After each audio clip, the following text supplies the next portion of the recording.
up, guys? Today we're gonna do front brakes on a 2014 Subaru Forester.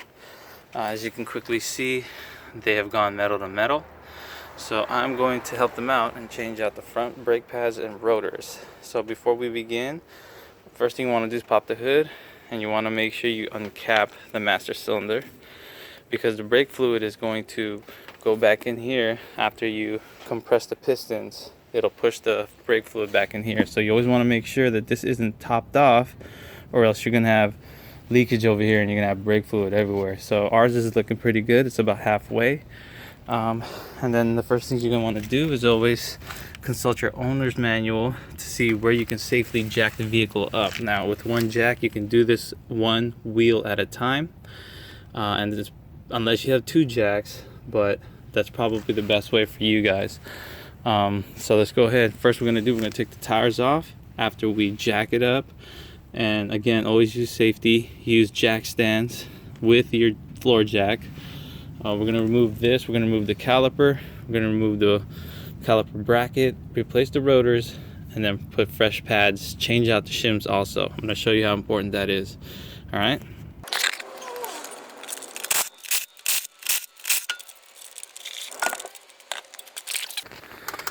Close-up look right there. Rotors are damaged. They cannot be resurfaced anymore, so we're going to go ahead and replace them. And then to do that, we have to take the caliper and the caliper bracket off, and then we have to replace the brake pads on this side. First thing you're going to want to do is this 14 millimeter bolt right here.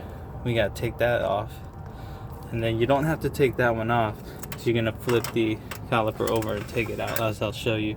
And then behind that, you gotta take these two 17s. There's one there, and there's one down over there. As you can see me pointing, this one, and then that one down there. And then you can take the bracket off to take the caliper off.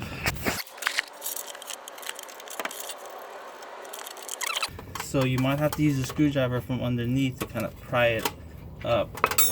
Since we're gonna replace the shims, don't worry about damaging the shims, because when you do your front brakes, you should always replace all the hardware associated with that.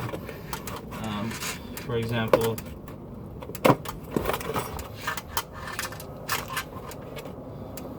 I'll show you here in a minute. But this is that dead metal to metal looking brake pad. You definitely got your money's worth. This side, not so bad, but the rotor is damaged. So then you can just remove this here and then hang it up here. And then, just to show you, we have new hardware. I'm gonna put new shims onto here on the brackets, bottom and then the top. We're gonna take these slide pins out and we're gonna lube them, because this one seems to be a little bit stuck. We're gonna lube this to make sure. You got to do the proper maintenance, or else the brake components won't work correctly.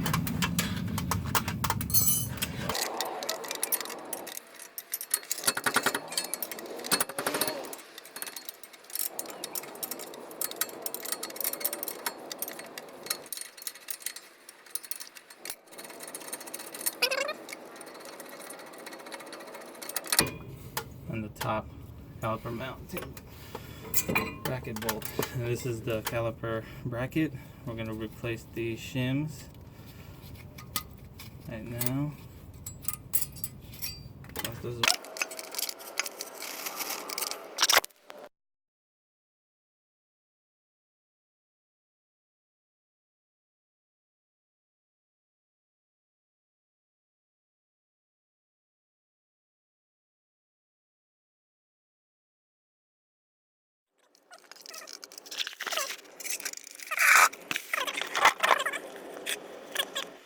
Compress these pistons, but because they're dual, they made a tool which makes life a lot easier.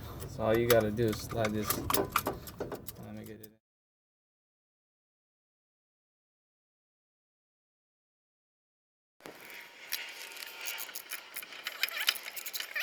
That's what it should look like. Both pistons pushed in, nice and even with no damage to the face. We're going to replace the rotor.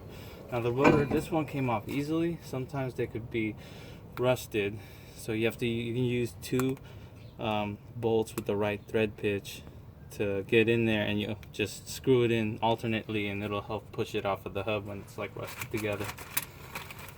Get the new rotor. I just like to align the dots where they were. Put that up a little bit. And then next, we're gonna clean the bottom caliper pin, and we're gonna lube it with some caliper lube.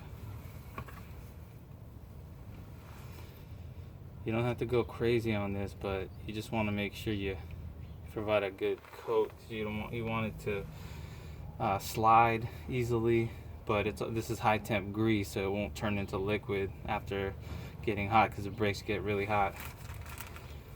So what we're gonna do, this one is on the bottom. I'm gonna put that bad boy in there.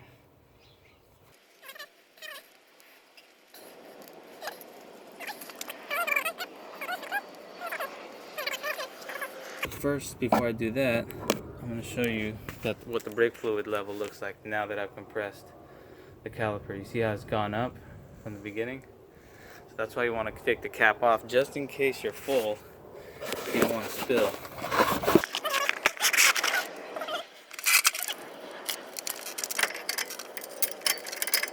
Okay, so we got the two caliper bolts back in, this one and that one. And now I've installed the pads. So Subaru has these little pins right here. So you gotta kind of bend that out the way and just make sure that when you mount it, it's on this little metal slot. And then I just push on make sure you lube it. I was using this lube right here, brake caliper grease. And you lube all this area where the caliper is going to touch the pad, and obviously the two inside are going to be the two inside here. Okay, make sure you lube the ears on both, and then just basically the backing plate, or the shim where the caliper is going to meet. And then you clean off this last slide pin right here, and then you lube it up again with that one. And then you just put that pin back in like so, and you're gonna get a little bit of air. What you're gonna do is you're gonna pull it up on there and get all that air out.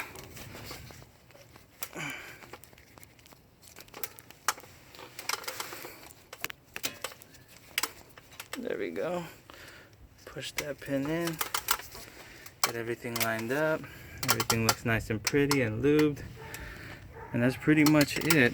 After you make sure, don't forget this bolt. This bolt is very important, or else this caliper is going to swing up and your pads may fly out. So do not go over every bolt once again to make sure that it's tight. And if you have access to the service manual, torque them. If you have a torque wrench, use a breaker bar, the same thing you took off the bolts, because I know they were tight taking them off. You should try to reuse again. If you use the breaker bar to take them off, try to use the breaker bar to put it back on. Make sure these brakes are tight. This is safety. You do something wrong here, car's not going to stop correctly, which could lead to an accident. So you must take this stuff seriously. Make sure everything's tight, and that's pretty much it. I'm going to just slap the tire back on, and then everything's good to go. So this is one of my very first how-to videos. So I hope you liked it, enjoyed it. Please subscribe if you want to see more of this kind of content. Till then, have a great day.